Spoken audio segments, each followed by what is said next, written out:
ত্যাগের নাম মীর নেওয়াজ ভাই।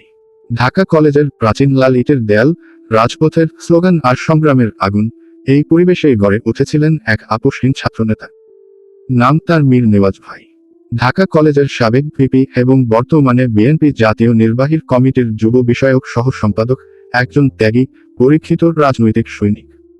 কলেজ জীবন থেকেই শুরু হয় তার আন্দোলন সংগ্রামের পথচলা। অন্যায়ের বিরুদ্ধে কথা বলা, অধিকার আদায়ের লড়াইয়ে সামনের সারিতে থাকা, এটাই ছিল তার পরিচয়। সময় যত গড়িয়েছে, রাজনীতি তার কাছে পদ পদবি নয়, হয়ে উঠেছে দায়িত্ব ও আত্মত্যাগের নাম। বিগত আওয়ামী লীগ শাসনামলে মীর নেওয়াজ ভাইয়ের জীবনে নেমে আসে একের পর এক দমনপীড়ন। রাজনৈতিক প্রতিহিংসার শিকার হয়ে প্রায় 3 শতাধিক মামলায় তাকে জড়ানো হয়।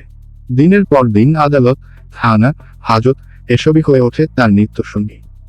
পরিবার, স্বজন আর ব্যক্তিগত জীবন সবকিছু ছাপিয়ে যায় রাজনৈতিক সংগ্রামের কঠিন বাস্তবতা। অমানবিক নির্যাতন, গ্রেপ্তার, আতঙ্ক আর অনিশ্চিত ভবিষ্যৎ কোনোটাই তাকে দমিয়ে রাখতে পারেনি। বরং প্রতিটি জুলুম তাকে করেছে আরো দৃঢ়, আরো সাহসী।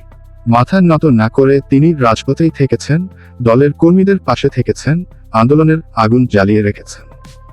আজ এই পর্যন্ত আসার পথটা ছিল কণ্টকাকীর্ণ, কিন্তু আদর্শে অটল থেকেছেন মীর নেওয়াজ ভাই। তার জীবন প্রমাণ করে, ত্যাগ, ধৈর্য আর সাহস থাকলে কোনো জুলুমই একজন সংগ্রামী নেতাকে থামাতে পারে না।